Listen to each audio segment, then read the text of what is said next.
Friends, welcome to study with Kashi.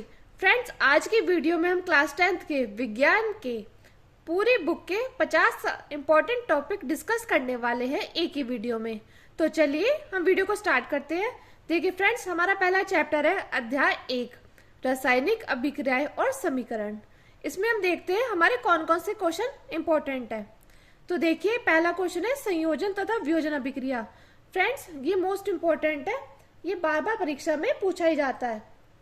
हमारे हर साल 7 set बनते हैं और हर जिले के अलग अलग सेट होते हैं, उसमें ये क्वेश्चन रिपीट हुआ है।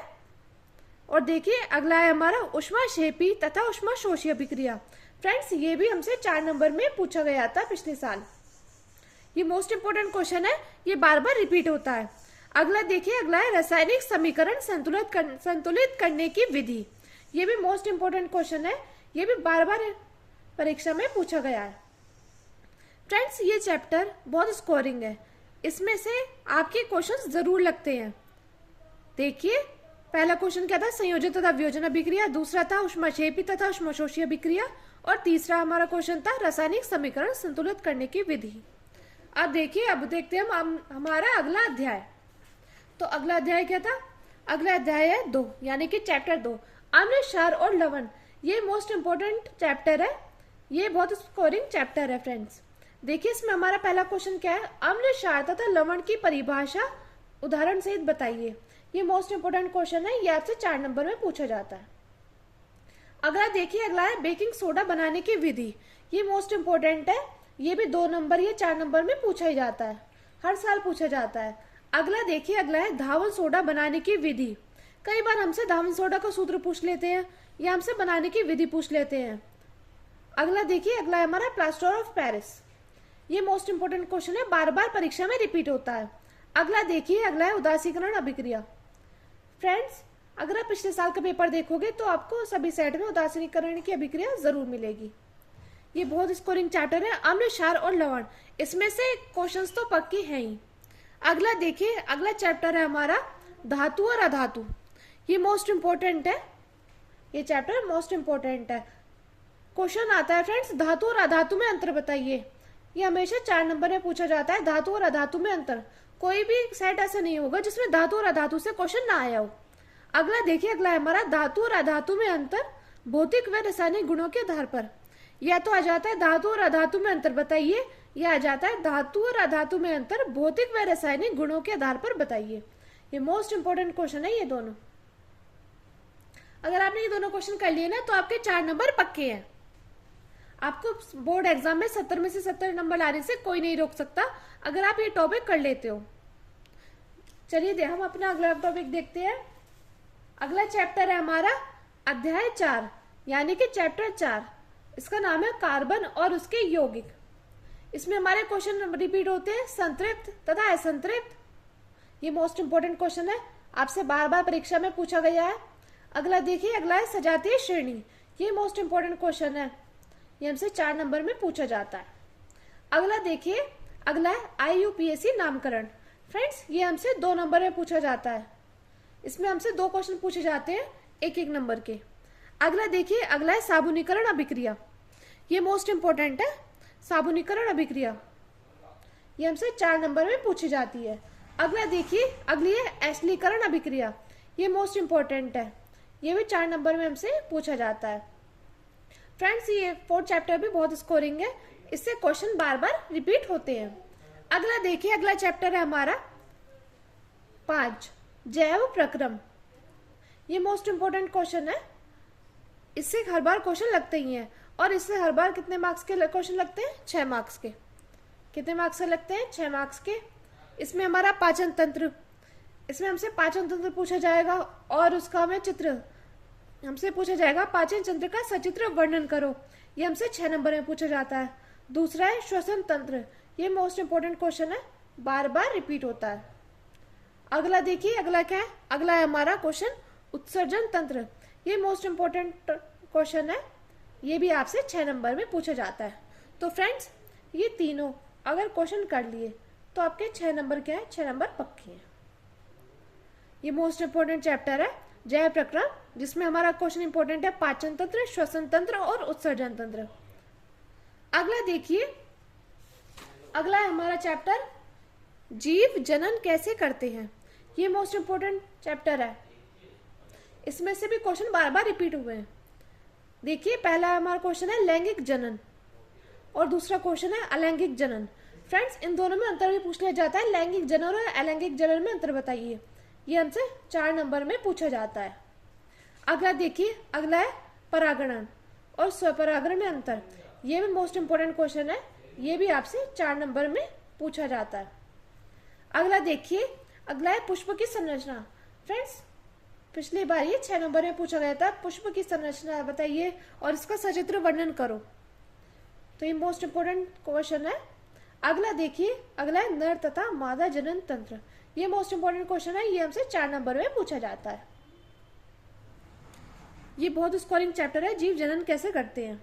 अगला देखिए, अगला क्या है, अगला है हमारा चैप्टर 7 नियंत्रण एवं संवयन। इसमें देखिए, इसमें इंपॉर्टेंट क्वेश्चन है मानव मस्तिष्क। ये हमसे 6 नंबर में पूछ लिया जाता है कि मानव मस्तिष्क क्या है, मानव मस्तिष्क का सचित्र वर्णन करो। अगला देखिए, अगला है तंत्रिका तंत्र का नामांकन कार्य बताइए और सचित्र वर्णन करो। ये मोस्ट इंपोर्टेंट क्वेश्चन है, ये आपसे 6 नंबर में पूछ लिया जाएगा। तो देखिए, अगर आप 7 चैप्टर में से ये 2 क्वेश्चन कर लेते हैं तो आपके 6 नंबर पक्के हैं।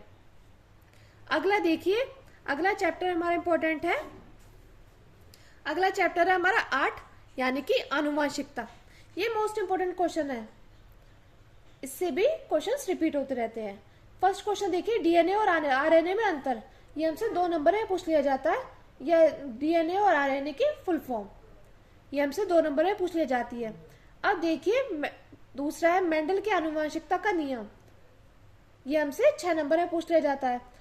आप पिछले कई साल के एग्जाम पेपर उठाकर देख लो, आपको मेंडल के आनुवंशिकता का नियम रिपीट ही मिलेगा 6 नंबर में। अब तीसरा है एक संकर तथा द्विसंकर संकरण। देखिए फ्रेंड्स, ये मेंडल के आनुवंशिकता का नियम में और ये एक संकर और द्विसंकर में ये मिलाकर 6 नंबर का आ जाता है। अब देखिए, अगला है हमारा लिंग निर्धारण की प्रक्रिया बताइए। ये मोस्ट इंपोर्टेंट है, ये हमसे 4 नंबर में पूछ लिया जाता है कि बॉय कैसे बनते हैं, गर्ल कैसे बनते हैं। तो ये वाला चैप्टर भी बहुत इंपॉर्टेंट है। ये जितने भी टॉपिक मैं आपको बता रही हूँ ये सभी रिपीट हुए हैं। अगर आपने बस ये कर लिए ना तो आपके 70 में 70 नंबर पक्के हैं। अगला देखिए, अगला चैप्टर है 9, अध्याय 9 प्रकाश परावर्तन तथा अपवर्तन। ये बहुत स्कोरिंग चैप्टर है, प्रकाश परावर्तन तथा अपवर्तन। इसमें से भी क्वेश्चंस रिपीट ही हुए हैं। इसमें देखिए, इसमें कौन सा क्वेश्चन इंपॉर्टेंट है, प्रकाश का परावर्तन। ये मोस्ट इंपॉर्टेंट क्वेश्चन है, हमसे 6 नंबर में या 4 नंबर में पूछ लिया जाता है। अगला देखिए, अगला है प्रकाश का अपवर्तन। ये मोस्ट इंपॉर्टेंट चैप्टर क्वेश्चन है, प्रकाश का परावर्तन और अपवर्तन, ये हमेशा पूछा ही जाता है। अगला देखिए, अगला है हमारा अवतल उत्तल दर्पण से प्रतिबिंब। ये मोस्ट इंपॉर्टेंट क्वेश्चन है, ये हमसे 2 नंबर या 4 नंबर में पूछ लिया जाता है।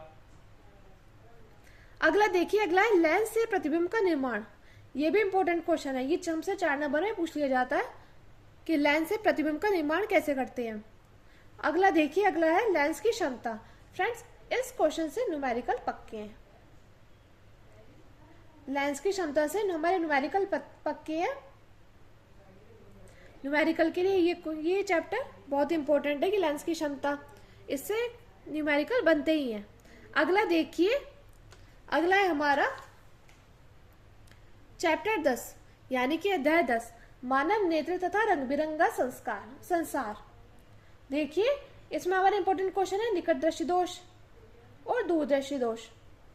ये हमसे 2 नंबर या 4 नंबर में पूछ लिया जाता है। ये दोनों, या तो हमसे पूछ लिया जाएगा निकट दृष्टि दोष और दूरदृष्टि दोष में अंतर बताइए, या निकट दृष्टि दोष क्या है, ये हमसे 2 नंबर में पूछ लिया जाएगा, और दूरदृष्टि दोष क्या है, ये भी हमसे 2 नंबर में पूछ लिया जाएगा।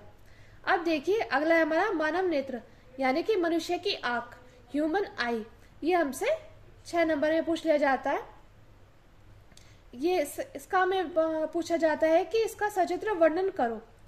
इसमें हमसे पूछ लिया जाता है रेटिना कहाँ पर है, तो ये सब ये हमसे 6 नंबर में पूछ लिया जाता है। मोस्ट इंपोर्टेंट क्वेश्चन है। अगला देखिए, अगला है अध्याय 11 विद्युत। ये मोस्ट इंपोर्टेंट है, स्कोरिंग चैप्टर है ओम का नियम हमेशा पूछा जाता है, जितने भी सेट आप उठाकर देख लो, 7 सेट में से जितने भी सेट उठाकर देखोगे ओम का नियम मोस्ट इंपॉर्टेंट है। अगला देखिए, अगला है विद्युत धारा। विद्युत धारा को किससे डिनोट करते हैं? आई से। ये मोस्ट इंपॉर्टेंट है, बार बार 2 नंबर में पूछा जाता है। अगला देखिए, अगला है विद्युत प्रतिरोध। ये भी इंपॉर्टेंट क्वेश्चन है, आपसे 4 नंबर में पूछ लिया जाएगा। विद्युत प्रतिरोध क्या है, इसे किससे डिनोट करते हैं, ये सभी, और उसका सूत्र बताइए। अगला देखिए, अगला है श्रेणी क्रम संयोजन। ये मोस्ट इंपॉर्टेंट है, आपसे 4 नंबर में पूछ लिया जाएगा। अगला देखिए, अगला है समांतर क्रम संयोजन। ये भी मोस्ट इंपॉर्टेंट है, ये भी 4 नंबर में पूछा जाता है कि समांतर क्रम संयोजन क्या है। तो ये चैप्टर बहुत स्कोरिंग है, इन क्वेश्चंस को आप अच्छे से करके जाना, बोर्ड एग्जाम में क्वेश्चंस रिपीट होते रहते हैं। अगला देखिए, अगला चैप्टर हमारा अध्याय 12 विद्युत धारा के चुंबकीय प्रभाव। इसमें ये भी बहुत स्कोरिंग चैप्टर है। इसमें पहला क्वेश्चन है चुंबकीय बल रेखाएं। ये भी क्वेश्चन रिपीट होता रहता है, मोस्ट इंपॉर्टेंट क्वेश्चन है ये, चुंबकीय बल रेखाएं। दूसरा है बायो सावर्ट का नियम। ये पिछली बार हमसे 6 नंबर में पूछ लिया गया था कि बायो सावर्ट का नियम बताइए। 2024 का बोर्ड एग्जाम का पेपर देखोगे तो उसमें बायो सावर्ट का नियम आपको देखने को मिलेगा। अगला देखिए, अगला है फ्लेमिंग के दाएं हाथ तथा बाएं हाथ का नियम बताइए। ये हमसे 6 नंबर में पूछ लिया जाता है। अगला देखिए, अगला है मैक्सवेल के दक्षिणावर्त पेज का नियम बताइए। ये भी हमसे 4 नंबर या 6 नंबर में पूछ लिया जाता है कि मैक्सवेल के दक्षिणावर्त पेज का नियम बताइए। अगला है विद्युत धारा के चुंबकीय प्रभाव। ये भी हमसे 2 नंबर या 4 नंबर में पूछ लिया जाता है। और अगला है फैराडे का नियम। फ्रेंड्स, ये तो हर साल रिपीट ही होता है, ये हमेशा 6 नंबर में पूछ लिया जाता है। आप जितने भी एग्जाम पेपर उठाकर देख लोगे, आपको हमेशा फैराडे का नियम रिपीट ही मिलेगा। तो ये 12 चैप्टर बहुत ज़्यादा स्कोरिंग है, बहुत से बहुत ज़्यादा स्कोरिंग है। इसमें एक क्वेश्चन बहुत इंपॉर्टेंट है, चुंबकीय बल रेखा है, बायो सावर्ट का नियम, फ्लेमिंग के दाएं हाथ तथा बाएं हाथ का नियम, और मैक्सवेल के दक्षिणावर्त पेज का नियम। अगला है विद्युत धारा के चुंबकीय प्रभाव, और फिर अगला है फैराडे का नियम। इसमें से 6 नंबर और 4 नंबर के क्वेश्चंस लगते ही हैं। अगला देखिए, अगला है चैप्टर पर्यावरण, हमारा पर्यावरण। इसमें कौन कौन से क्वेश्चन रिपीट होते हैं? इसमें 2 क्वेश्चन रिपीट होते हैं। ओजोन परत का अपक्षय कैसे होता है, एक तो ये इंपॉर्टेंट हो, ये हमसे 4 नंबर या 2 नंबर में पूछ लिया जाता है। एक रिपीट होता है ऊर्जा के स्रोत। इसमें पूछ लिया जाता है नवीकरण ऊर्जा क्या है, अनवीनीकरण ऊर्जा क्या है, ये हमसे पूछ लिया जाता है। तो फ्रेंड्स, ये सभी क्वेश्चंस मोस्ट इंपॉर्टेंट है। अगर आपने ये सभी क्वेश्चंस लगा लिए ना, तो आपके 70 में से 70 नंबर पक्के हैं। 70 में से 70 नंबर लाने से आपको कोई नहीं रोक सकता है। मैं उम्मीद करती हूँ फ्रेंड्स, आपको ये वीडियो अच्छी लगी होगी। अगर आपको वीडियो अच्छी लगी हो और ये टॉपिक सभी अच्छे लगे हो, तो प्लीज़ हमारे चैनल को सब्सक्राइब कीजिए और वीडियो को लाइक, शेयर और कमेंट जरूर कीजिए। Thank you, thanks for watching.